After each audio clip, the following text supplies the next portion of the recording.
بسم الله الرحمن الرحيم. الحمد لله الذي هدانا لهذا وما كنا لنهتدي لولا أن هدانا الله ونشهد أن لا إله إلا الله وحده لا شريك له ونشهد أن سيدنا ومولانا محمدا عبده ورسوله. أما بعد، أعوذ بالله من الشيطان الرجيم. بسم الله الرحمن الرحيم. عسى أن تكرهوا شيئا وهو خير لكم وعسى أن تحبوا شيئا وهو شر لكم والله يعلم وأنتم لا تعلمون. وقال تعالى: وأفوض أمري إلى الله إن الله بصير بالعباد. صدق الله العظيم. محترم دوستو، بزرگوں، اللہ رب العزت کا اپنے ہر بندے کے ساتھ ایک خاص نظام چل رہا ہوتا ہے، اور اللہ تعالیٰ اپنے بندے کے ساتھ جو کچھ بھی کرتا ہے وہ ہمیشہ اچھا ہی کرتا ہے، چاہے بندے کو وہ بات سمجھ میں آئے یا نہ آئے۔ یہ ہو سکتا ہے کہ بندے کو بعد میں سمجھ میں آئے، لیکن بہرحال اللہ کی جانب سے ہونے والا ہر فیصلہ بندے کے حق میں وہ اچھا ہی ہوتا ہے۔ اسی لیے اللہ رب العزت قرآن پاک میں ارشاد فرماتے ہیں: عسیٰ ان تکرہوا شیئا وہو خیر لکم۔ بہت ساری چیزیں ایسی ہوتی ہے کہ تم اس کو ناپسند کرتے ہو، لیکن وہ تمہارے لیے بھلی ہوتی ہے، اس میں تمہارے لیے خیر چھپی ہوئی رہتی ہے۔ وعسیٰ ان تحبوا شیئا وہو شر لکم۔ اور بہت ساری چیزیں ایسی ہوتی ہے کہ وہ تم کو بہت پسند ہوتی ہے، تم سوچتے ہو کہ یہ کام ہو جاوے تو اچھا، یہ چیز مجھے مل جاوے تو اچھا، لیکن حقیقت یہ ہوتی ہے کہ اس میں تمہارے لیے نقصان چھپا ہوا رہتا ہے، شر چھپا ہوا رہتا ہے۔ اور آگے اللہ تعالیٰ ارشاد فرماتے ہیں: واللہ یعلم وانتم لا تعلمون۔ اللہ تعالیٰ ہی جانتے ہیں اور تم نہیں جانتے۔ اسی لیے اللہ رب العزت نے اپنے بندوں کو قرآن پاک میں دوسری جگہ یہ خاص طور سے تعلیم دی کہ بندہ اللہ کے سامنے اس طریقے سے رہے: وَأُفَوِّضُ أَمْرِي إِلَى اللَّهِ، کہ میں اپنے ہر معاملے کو اللہ کے سپرد کرتا ہوں۔ إِنَّ اللَّهَ بَصِيرٌ بِالْعِبَادِ، یقیناً اللہ رب العزت اپنے بندوں کو بہت اچھی طریقے سے دیکھنے والا ہے۔ جس طریقے سے ایک ماں کو اپنے بچے کے ساتھ محبت ہوتی ہے، تو اس سے کئی گنا زیادہ اللہ رب العزت کو اپنے ایک ایک بندے سے محبت ہوتی ہے۔ اور اللہ تعالیٰ نے اپنے صفاتی نام میں اپنے واسطے رب کا لفظ زیادہ استعمال فرمایا کہ میں رب ہوں۔ رب یعنی پالنے والا، پرورش کرنے والا۔ اور رب کا معنی اس طریقے سے سمجھا جاتا ہے کہ رب یعنی ایسی ذات کہ جو کسی چیز کی تربیت کرے، پرورش کرے اور اس کی ریکھ دیکھ رکھے یہاں تک کہ وہ چیز اپنی منزل مقصود تک پہنچ جائے۔ تو اللہ تعالیٰ اپنے ہر بندے کے ساتھ جو کچھ بھی کرتا ہے وہ اچھا ہی کرتا ہے۔ اس بات کو سمجھنے کے واسطے اللہ کے نبی صلی اللہ علیہ وسلم کی زندگی ہم سب کے سامنے کھلی کتاب کے مانند ہے۔ اللہ کے نبی صلی اللہ علیہ وسلم دنیا میں آنے سے پہلے ہی یتیم ہو گئے۔ جو بچہ دنیا میں آنے سے پہلے ہی یتیم ہو جائے تو بتاؤ اس کے آس پاس والے، اس کے رشتہ دار سب کے سب کیا سوچیں گے کہ اس بچے کی تو زندگی اجڑ گئی، اس کا تو باپ ہی دنیا سے چلا گیا، ابھی تو یہ دنیا میں آیا ہی نہیں ہے اور اس کا باپ دنیا سے چلا گیا، اب اس بچے کی ریکھ دیکھ کون کرے گا، اس بچے کی پرورش کون کرے گا، اس بچے کے ناز نخرے کون پورے کرے گا، اس بچے کو محبت کون دے گا۔ تو اللہ تعالیٰ نے اپنے نبی صلی اللہ علیہ وسلم کے ساتھ یہی معاملہ کیا کہ آپ علیہ الصلوۃ والسلام ابھی دنیا میں آئے نہیں، اپنی ماں کے پیٹ میں ہے کہ آپ یتیم ہو گئے۔ جب آپ دنیا میں آ گئے تو آنے کے بعد آپ کی 6 سال کی عمر ہوئی تھی۔ بچہ جب 6 سال کا ہوتا ہے تو اس کو اپنی ماں کی بھی ضرورت ہوتی ہے، باپ کی بھی ضرورت ہوتی ہے۔ باپ تو خیر دنیا سے چلے ہی گئے، لیکن اب ماں بچی تھی، وہ بھی دنیا سے چل بسی 6 سال کی عمر میں۔ اب اللہ کے نبی صلی اللہ علیہ وسلم کے اوپر سے باپ کا سایہ بھی اٹھ گیا، ماں کا سایہ بھی اٹھ گیا، تو آپ اپنے دادا کی پرورش میں چلے گئے، عبد المطلب کی پرورش میں چلے گئے۔ اب عبد المطلب کی پرورش میں تھے اور آپ علیہ الصلوۃ والسلام کی عمر جب 8 سال کو پہنچی تو آپ کے دادا بھی دنیا سے چلے گئے۔ پھر آپ علیہ الصلوۃ والسلام اپنے چچا ابو طالب کی پرورش میں آ گئے۔ ابو طالب کی پرورش میں آپ کو کچھ لمبا زمانہ ملا، اور ابو طالب کی پرورش میں رہتے ہی ہوئے آپ علیہ الصلوۃ والسلام کو نبوت ملی، اور نبوت ملنے کے بعد آپ علیہ الصلوۃ والسلام کو اپنے چچا کا تعاون ہونے کی وجہ سے، ابو طالب کا مکہ میں ایک دبدبہ ہونے کی وجہ سے، آپ کے لیے مکہ میں دین کی دعوت کا دینا، لوگوں کو ایک اللہ کی طرف بلانا، اس میں کچھ نہ کچھ آسانی تھی اپنے چچا ابو طالب کی وجہ سے۔ لیکن ایک وقت وہ آیا کہ آپ کے چچا ابو طالب بھی دنیا سے چلے گئے۔ اب اللہ کے نبی صلی اللہ علیہ وسلم کے لیے مکہ میں دین کی دعوت کا چلانا یہ بڑا مشکل ہو گیا۔ کافروں کی جانب سے آپ صلی اللہ علیہ وسلم کے اوپر بڑی سختیاں ہو گئی، بڑی پابندیاں لگ گئی، اور آپ کے لیے کسی ایک کو بھی ایک اللہ کی طرف بلانا یہ بڑا مشکل ہو گیا۔ چنانچہ آپ صلی اللہ علیہ وسلم نے خیال کیا کہ مکہ سے دور 80 کلومیٹر دوری پہ طائف شہر ہے، اور وہ میرے ماموں کا شہر ہے، میں وہاں پر جاؤں، میری رشتہ داری ہونے کی وجہ سے وہاں پر میرا استقبال ہوگا، اور میں وہاں کے لوگوں کو ایک اللہ کی دعوت دوں، دین کی طرف بلاؤ۔ چنانچہ آپ بڑی امید کے ساتھ مکہ سے طائف کی طرف روانہ ہوئے۔ لیکن طائف پہنچنے کے بعد کیا ہوا کہ آپ صلی اللہ علیہ وسلم کے ساتھ بہت ہی برا برتاؤ ہوا۔ آپ جو سوچ کر کے گئے تھے، جو خیال کر کے گئے تھے، بالکل اس کے برخلاف معاملہ پیش آیا۔ وہاں کے سرداروں نے آپ کے ساتھ بڑی سختیاں کی، آپ کو برا بلا کہا، یہاں تک کہ آپ کے پیچھے شہر کے اوباش قسم کے لڑکوں کو لگا دیا۔ ان لڑکوں نے آپ صلی اللہ علیہ وسلم کو شہر سے بھگایا، آپ کے اوپر پتھراؤ کیا، شہر سے باہر نکالا۔ اللہ کے نبی صلی اللہ علیہ وسلم شہر سے باہر نکلے، آپ کے اوپر چاروں طرف سے پتھر برس رہے ہیں، اور جان بچا کر کے شہر سے جب باہر آئے تو وہاں پر آنے کے بعد آپ کا ایسا حال تھا کہ آپ کا کوئی پرسان حال نہیں، آپ کا کوئی غمخوار نہیں۔ اور جب ان اوباش قسم کے لڑکوں سے آپ کو کچھ چھٹکارا ملا، آپ کو ان سے کچھ دوری ملی، تو پھر آپ علیہ الصلوۃ والسلام ایک چٹان کے نیچے بیٹھے، اور وہاں پر بیٹھ کر کے اللہ کے سامنے دعا کرنے لگے۔ اور آپ علیہ الصلوۃ والسلام کے دعا کے الفاظ تھے، اللہم انی اشکو الیک ضعف قوتی وقلت حیلتی وہوانی علی الناس۔ اپنی بے بسی کی، اپنی کمزوری کی، اور اپنی ہی محنت میں کمی کی ساری بات چیت اللہ کے سامنے رکھ رہے ہیں، اور اللہ کے ساتھ مناجات کر رہے ہیں۔ بہرحال پھر اس کے بعد اللہ کے نبی صلی اللہ علیہ وسلم کا مکہ واپس آنا ہوا۔ آپ صلی اللہ علیہ وسلم مکہ میں داخل ہو سکے ایسا بھی ماحول نہیں رہا تھا، آپ کو وہاں کے کسی سردار کی پناہ لے کر کے مکہ میں داخل ہونا پڑا۔ اب مکہ میں داخل ہونے کے بعد وہاں کا ماحول تو بڑا سخت ہو گیا تھا، آپ کے لیے وہاں پر دین کی دعوت چلانا بڑا مشکل تھا۔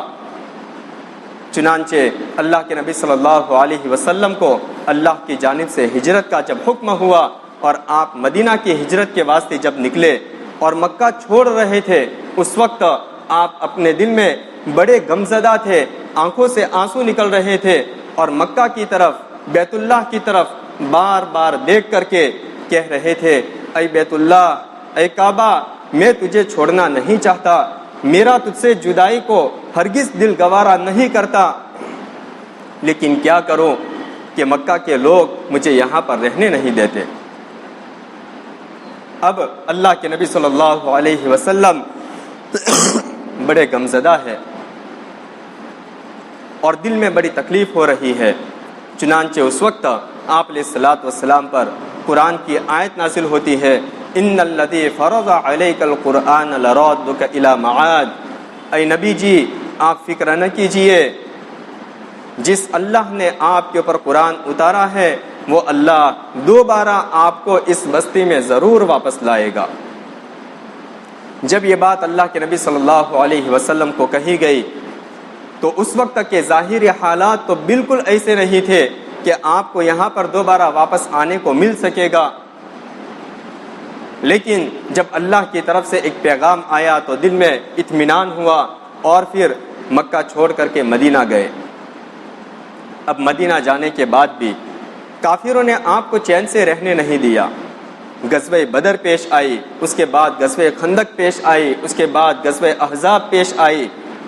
اور غزوہ احزاب کے بعد پھر اللہ رب العزت نے اپنا وہ وعدہ پورا فرمایا کہ نبی جی ہم آپ کو مکہ کی طرف دوبارہ واپس لوٹائیں گے۔ غزوہ احزاب کے بعد پھر ایک لمبے زمانے کے بعد ایک وقت آیا کہ اللہ کے نبی صلی اللہ علیہ وسلم مکہ کو فتح کرنے کے واسطے مکہ کی طرف چلے 10,000 کا لشکر لے کر کے، اور آپ علیہ الصلوۃ والسلام جب مکہ میں داخل ہونے لگے تو اتنی عاجزی ہے، اتنا تواضع ہے کہ اللہ کے سامنے کہہ رہے ہیں الحمدللہ وحدہ ونصر عبدہ وہزم الاحزاب وحدہ۔ تمام تعریفیں ایک اللہ کے لیے ہے جس نے اپنے بندے کی مدد فرمائی اور جس نے سارے لشکروں کو اس اکیلے نے ہی شکست عطا فرمائی، سب کو شکست دی اس ایک اکیلے نے ہی۔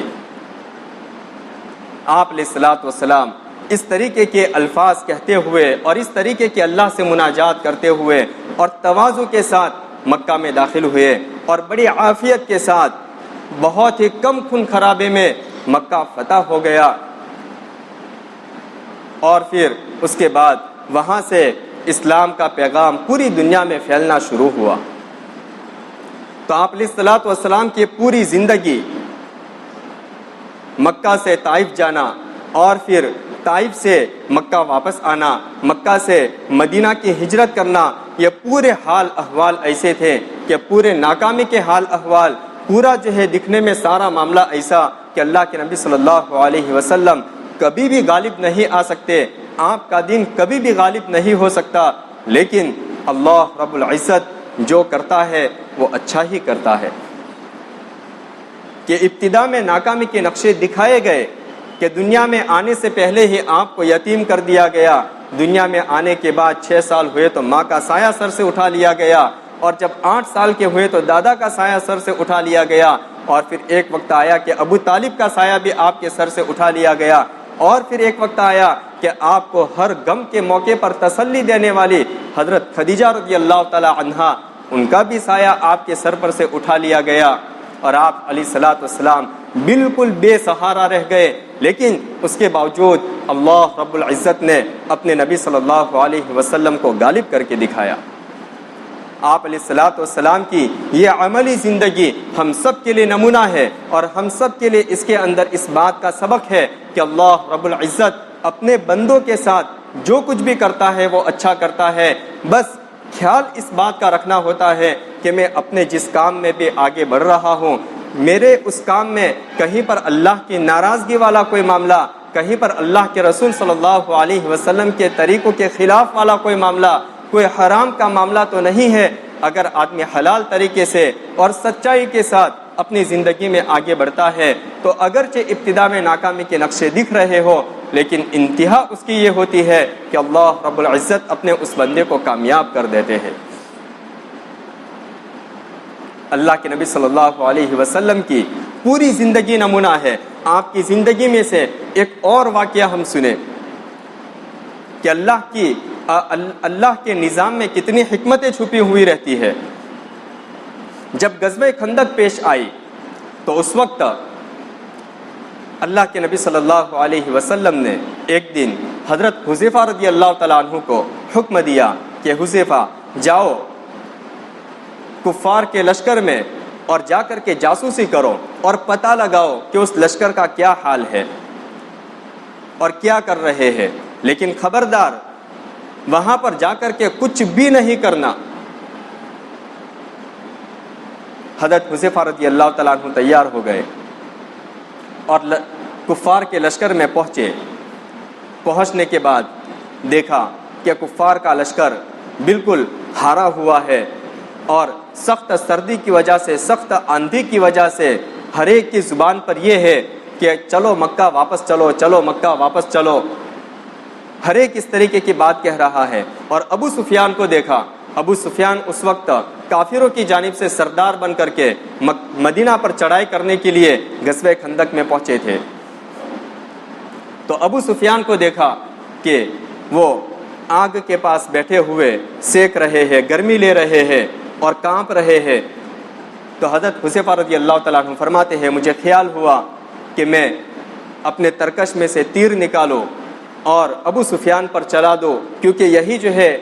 ساری شرارت کا سرگنا بنا ہوا تھا، اگر اسی کو ختم کر دیں گے تو سارا مسئلہ ہی ختم ہو جائے گا۔ تیر نکالا، لیکن فوراً دل میں خیال آیا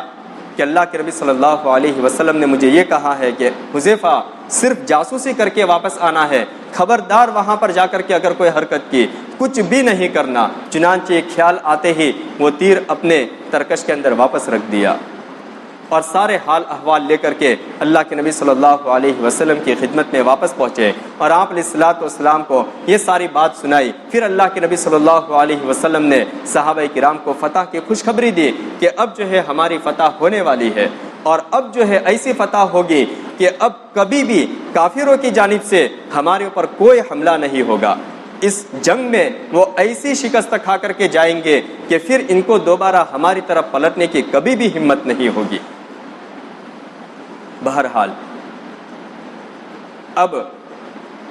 ظاہری اعتبار سے تو یہ دکھا کہ ابو سفیان اپنے لشکر کو لے کر کے مکہ واپس تو چلے گئے۔ ابو سفیان کو ختم کر دیا گیا ہوتا تو اچھا رہتا، لیکن یہ راز کب کھلا؟ یہ راز فتح مکہ کے موقع پر کھلا کہ ابو سفیان فتح مکہ کے موقع پر اللہ کے نبی صلی اللہ علیہ وسلم کی خدمت میں پہنچے حضرت عباس رضی اللہ تعالیٰ عنہ کے ذریعے سے، اور آ کر کے آپ علیہ الصلوۃ والسلام کے ہاتھ میں ہاتھ دے دیا اور ایمان قبول کر لیا اور اسلام کے اندر داخل ہو گئے۔ تب پتہ چلا کہ اللہ کے نبی صلی اللہ علیہ وسلم نے مجھے کوئی حرکت نہیں کرنی اس بات کی تاکید کیوں کی تھی، بس اسی لیے کہ اگر آپ علیہ السلام تاکید نہ کرتے تو میں ابو سفیان کے اوپر تیر چلا دیتا، وہ کفر کی حالت میں مر جاتا اور فتح مکہ کے موقع پر وہ اسلام میں داخل نہ ہو پاتا، رہتا ہی نہیں تو کیسے اسلام میں داخل ہوتا۔ یعنی معلوم ہوا کہ اللہ کی جانب سے فیصلے ہونے کے بعض مواقع ہوتے ہیں، آدمی کوشش کرتا ہے، محنت کرتا ہے، لیکن اس کوشش اور محنت کا نتیجہ ظاہر ہونے کا ابھی وقت نہیں آیا ہوتا۔ وہ نتیجہ ضرور ظاہر ہوگا، لیکن تب جب اللہ چاہے گا، جب وہ وقت آئے گا۔ اور یہ اس طریقے کا نظام انسان کی پوری زندگی کے ساتھ جڑا ہوا ہے، انسان کی اپنی گھریلو زندگی کے ساتھ میں بھی، اپنی کاروباری زندگی میں بھی، اپنی دوستانہ زندگی میں بھی۔ ایک شخص کسی کے ساتھ بڑی گہری دوستی رکھتا تھا اور ایک دم اچانک سے کوئی چھوٹی سی بدگمانی کی وجہ سے آپس میں نااتفاقی ہو گئی، آدمی بڑا غمگین ہوتا ہے کہ ایسا کیوں ہوا۔ لیکن اگر آدمی اپنے اس معاملے کو اللہ کے سپرد کر دے کہ اے اللہ، میں تو نہیں چاہتا تھا کہ میں کسی کے ساتھ محبت کو دشمنی میں بدلو، بالکل نہیں چاہتا تھا، لیکن پتہ نہیں ایسا کیوں ہو گیا، اے اللہ اس معاملے کی حکمت کو تو ہی جانتا ہے، بس تو میرے ساتھ خیر کا معاملہ فرما۔ بس اس طریقے سے اپنے ہر معاملے کو بندہ اللہ کے سامنے سپرد کرنے والا بن جائے تو ہمیشہ بندہ بڑی سکون کے ساتھ، بڑے اطمینان کے ساتھ اپنی زندگی گزارے گا۔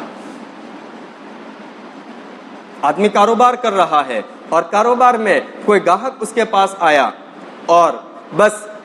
اس گاہک کے ساتھ اپنا سودا پورا مکمل ہونے ہی والا تھا، لیکن آخری کسی چھوٹی سی بات کی وجہ سے وہ سودا نہیں ہو پایا، وہ گاہک چلا گیا۔ آدمی اپنے دل میں بڑا غمگین ہوتا ہے، پتہ نہیں ایسا کیوں ہوا، اور ہمیشہ میرے ساتھ ایسا ہی ہوتا رہتا ہے۔ بندہ اگر یہ سوچتا ہے تو اس طریقے کا بندہ ہمیشہ دکھی ہی دکھی رہتا ہے، اور اس طریقے کا بندہ اپنے ایمانی اعتبار سے کمزور کہا جائے گا۔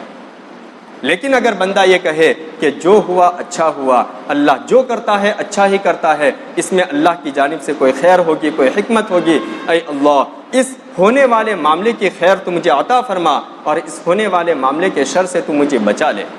بس یہ کہہ کر کے بندہ جو ہے اس معاملے کی طرف سے اپنا دھیان ہٹا لے، بندے کو کبھی بھی کوئی ٹینشن نہیں آئے گا، بندہ کبھی بھی ڈپریشن میں نہیں جائے گا۔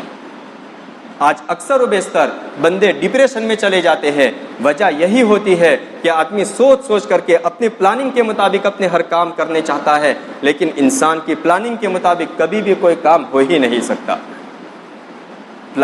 کام تو وہی ہوگا جو اللہ کی پلاننگ میں ہو، اللہ جو چاہے گا وہی ہوگا۔ تو جب ہماری پلاننگ کے خلاف کوئی معاملہ ہو تو ہم کیوں جو ہے ڈپریشن میں جائیں، ہم یہ سوچیں کہ میرا اللہ جو کرے گا وہ اچھا کرے گا۔ ایک صاحب تھے، انہوں نے نئی شادی کی، یہ صاحب بڑے مالدار تھے، اب انہوں نے اپنی بیوی کے واسطے گاؤں کے کنارے پر ہی ایک اچھی جگہ پر ایک اچھا بڑا سا مکان بنایا۔ اب بہرحال یہ دیہات کے لوگ تھے، اب دیہاتی زندگی کے فیچرز یہ ہوتے ہیں کہ وہاں پر گھروں میں جانور بھی رکھے جاتے ہیں، گدھے، بکریاں اور مرغے، کتے، یہ سب کچھ رکھا جاتا ہے۔ اب ان کے گھر میں گدھا بھی تھا، مرغا بھی تھا، کتا بھی تھا، اور بھی دوسرے جانور ہوں گے۔ اب ہوا ایسا کہ ایک دن گدھا مر گیا تو اس کی بیوی بڑی پریشان ہوئی اور اس نے اپنے شوہر کے سامنے اپنی شکایت کی، ناراضگی ظاہر کی اور کہا کہ دیکھو ہمارا تو گدھا مر گیا، ہم کیا کریں، ہم تو بڑی پریشانی میں ہے، بڑی مصیبت میں ہے۔ اب یہ شوہر کی عادت تھی کہ ہمیشہ وہ کہتا تھا کہ اللہ جو کرتا ہے وہ اچھا ہی کرتا ہے۔ تو بیوی اس دن تو خاموش ہو گئی، لیکن کچھ دنوں کے بعد کتا مر گیا۔ اب کتا مر گیا تو بیوی نے پھر سے اپنے شوہر کے سامنے چیخنا چلانا شروع کیا۔ عورتیں تو ہمیشہ بس اس طریقے سے چھوٹی چھوٹی باتوں کے اوپر شوہر کے سامنے چیخنا چلانا شروع کر ہی دیتی ہے، اور ایسا بھی اس لیے ہوتا ہے کہ ہم نے اپنے عورتوں کے مزاج دینی مزاج نہیں بنائے، ہم نے اپنے گھروں میں تعلیم کر کے اپنی عورتوں کو ایمانی اعتبار سے مضبوط بنانے کی کوشش نہیں کی، ہم نے اپنے عورتوں کے تعلقات کو اللہ سے جوڑنے کی کوشش نہیں کی، تو اس وجہ سے یہ سارے معاملات گھروں میں چلتے رہتے ہیں۔ بہرحال شوہر نے یہ کہا کہ اللہ جو کرتا ہے اچھا کرتا ہے، عورت نے کہا کہ بس آپ کی زبان پہ تو ایک ہی بات ہے، اللہ جو کرتا ہے اچھا کرتا ہے۔ اب 2-4 دن کے بعد مرغا مر گیا تو عورت اور زیادہ چلانی شروع کر دی، عورت نے اور زیادہ چلانا شروع کر دیا اور اس نے کہا کہ اب بھی آپ یہی کہیں گے کہ اللہ جو کرتا ہے اچھا کرتا ہے، ارے کسی عامل کے پاس جاؤ، کسی جو ہے بوئے کے پاس جاؤ اور جا کر کے معلوم کرو کہ پتہ نہیں ہمارے اوپر کسی نے کیا کچھ کر دیا ہے تو اس وجہ سے سب کچھ ہو رہا ہے، اگر ہم نے خبر نہ لی تو آئندہ آپ کی یا میری باری ہے۔ شوہر نے کہا میں کسی کے پاس نہیں جاؤں گا، اگر تیری یا میری باری آئی تو اس میں بھی اللہ کی جانب سے کوئی خیر ہوگی۔ اب خدا کا کرنا ایسا ہوا کہ دوسرے تیسرے دن اس گاؤں والوں کی چند قبیلے والوں سے دشمنی تھی۔ اب وہ قبیلے والوں نے پلان بنایا کہ آج رات اس گاؤں کے اوپر حملہ کرنا ہے اور اس گاؤں کے جتنے بھی لوگ ہاتھ میں آئے سب کو ختم کرنا ہے، مال لوٹنا ہے اور ان کی عورتوں کی عزتیں بھی لوٹنی ہے۔ اب انہوں نے اس طریقے کا پلان کیا، گاؤں والوں کو کچھ بھی معلوم نہیں۔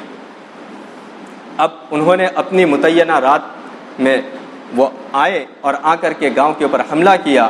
اور گاؤں کے ایک ایک گھر کو لوٹا، کئی مردوں کو قتل کیا، کئی عورتوں کی عزتیں لوٹی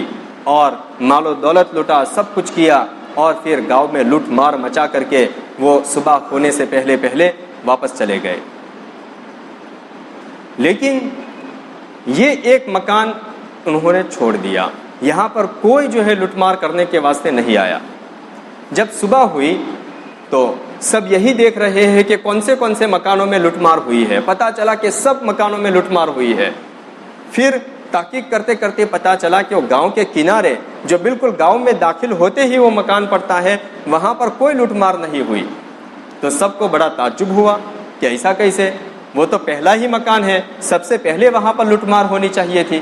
ایسا کیوں ہوا؟ بہرحال سب گاؤں والے بڑے تعجب میں تھے لیکن اس کی کوئی وجہ پتہ نہیں چلی۔ بہرحال یہ معاملہ دارالقضاء میں گیا اور وہاں سے